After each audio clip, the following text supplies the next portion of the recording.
They were aware in advance of the announcement, yes. Go ahead. Thanks, Jen. I want to ask you about some recent vaccine misinformation that's been out there and ask you to clarify. There seems to be a difference of opinion between Nicki Minaj and the White House about what she was invited to do. Did the White House extend an invitation to Nicki Minaj to come here? Well, first, we don't see this as a point of tension or disagreement. I want you all to know that we engage all the time with people who have big public platforms or profiles. Some of them we talk about, some of them are here, some of them you don't even know about because they're just looking for questions to be answered.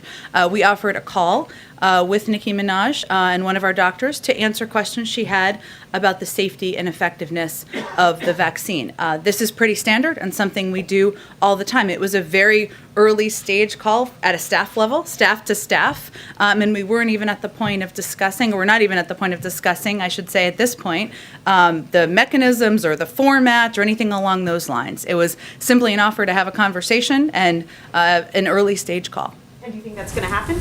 We'll see. I don't have anything to predict for you. What kind of responsibility do you think someone like Nicki Minaj has, someone with a really big platform, when it comes to talking about the vaccine?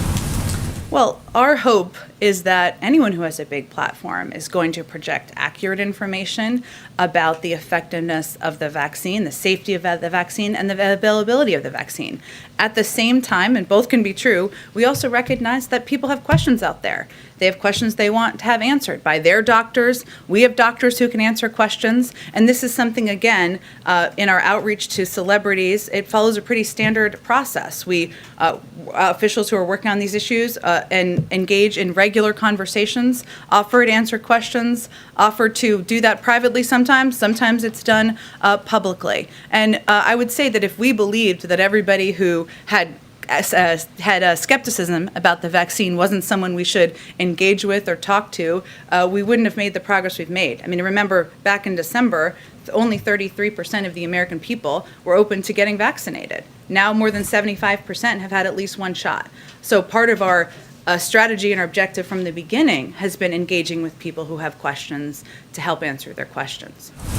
Go ahead. I'd like to ask you a little bit more about the